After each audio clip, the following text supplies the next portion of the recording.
Press it again. Okay, we got the Tanakh. If y'all can write this down so y'all can get this, so y'all can see this and y'all can have this. Write this down. Talking about the Tanakh. When I break this down and explain it, it's going to make way more sense. When I talk about the Hebrew Bible, talking about the Old Testament in Jewish, they know it as the Tanakh. The Tanakh, I'm going to break it down what the word means. It's an acronym. I'm going to give you a second to write that down.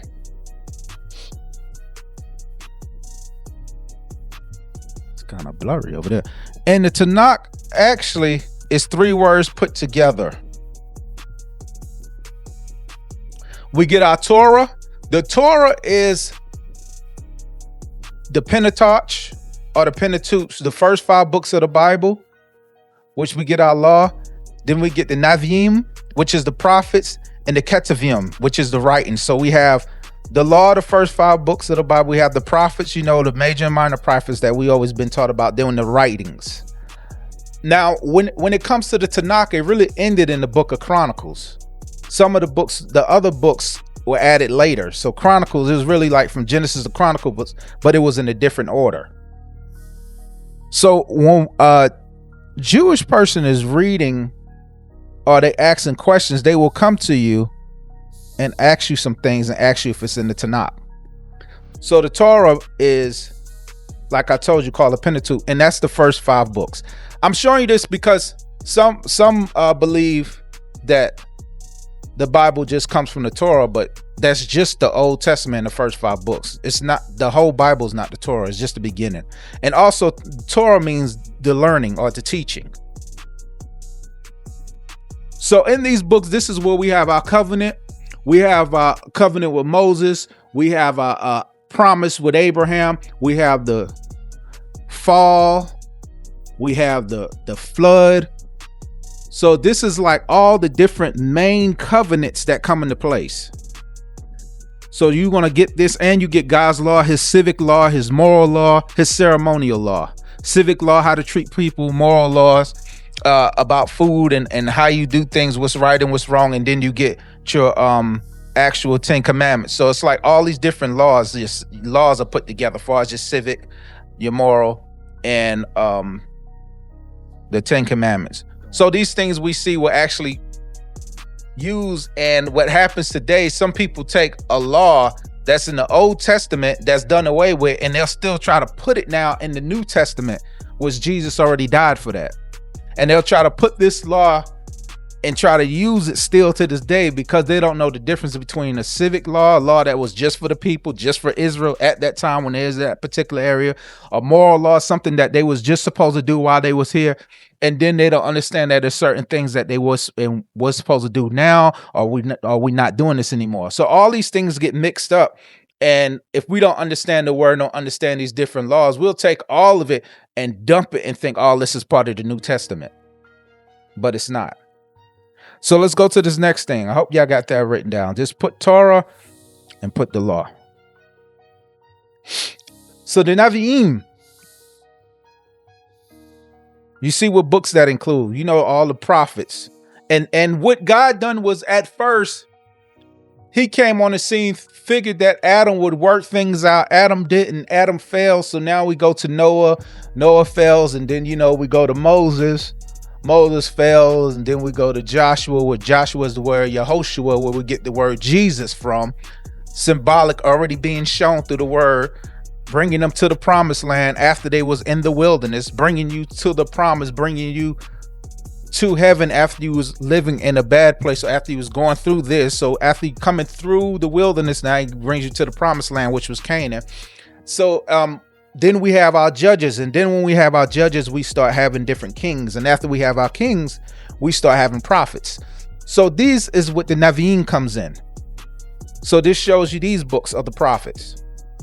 So the next thing we have after that is the Ketuvim.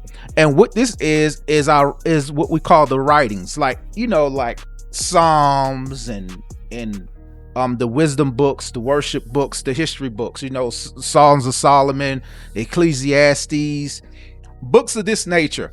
So when we see this gives us an idea of the writings. So now we have the Tanakh, which is what comprises of the first 5 books of the Bible, which is the Pentateuch. Then we have the writings, and then we have the prophets. And this is what the combination we get the word Tanakh from. So when you are reading the Tanakh or looking at Tanakh, they take that out of the Tanakh and then they write and finish their Hebrew Bible, which we have our Old Testament where we get our 39 books from. It wasn't in the same order, but the thing is, it's all the same word line for line. Now, when we start seeing this in the word, the thing that I want us to all clearly get an understanding is every time we're reading the word and reading stuff in the Old Testament, we're learning that there's a covenant, there's a promise, and there's a foreshadowing of a Messiah. All through the Old Testament, there's always different books where there's somewhere in the book where there's either a symbolism of the Messiah, there's a prophecy about the Messiah, or there's someone who's doing what the Messiah did and he plays that same role. So you always see a representation of the Messiah all through the word. But the thing about it is that's so powerful. Whenever there's different covenants, different promises that's coming through that God makes, what I want y'all to see that's so, what can I say, amazing is that most of the time when these covenants get made, they get made with the word of the Lord, or they get made with the angel of the Lord.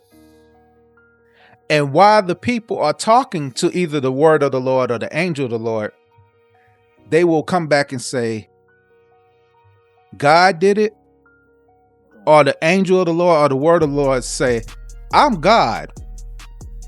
So when you're reading this, what we have learned to do and what we have conditioned ourselves was we just see it. We'll see the word there, but we'll just skip over it. And when we talk about it, we'll just say God. So we might see the angel of the Lord, but we'll just say God. We might see the word of the Lord, but we'll think that as in God came and spoke a word to somebody in a vision to their ear, but literally the word of the Lord is literally a person that's actually came and spoke to them. Now I'm going to show you all of this in scripture because when I seen it, it blew my mind, because when I was reading, I was like, now it makes sense why John was saying and trying to let the Jewish writers and the Jewish readers understand this word that y'all been seeing in the Old Testament has become flesh.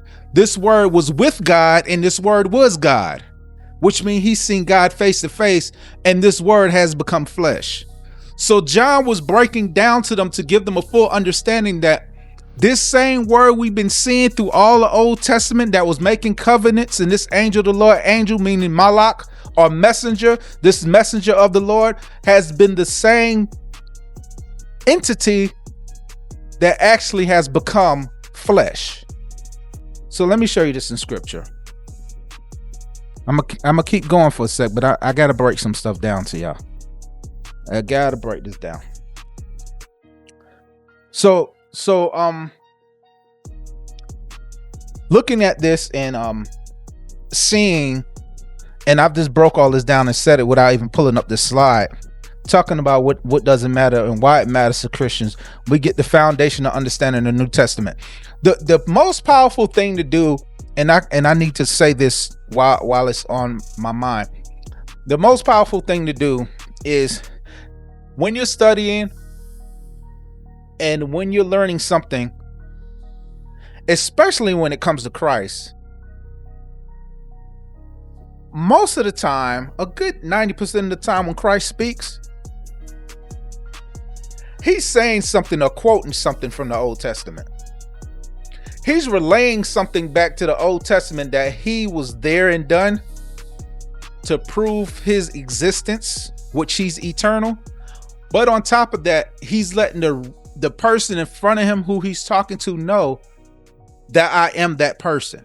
Well, we was in Egypt and we struggled for this long. Well, I'm the bread of heaven. I'm the one that made the bread. I'm the bread that came down. Well, Moses was supposed to speak to the rock and he struck the rock. Well, I am the rock that Moses struck. So everything that we see Jesus is starting to break down, we're getting a full understanding that he was always there the whole time. That's what this lesson is about tonight.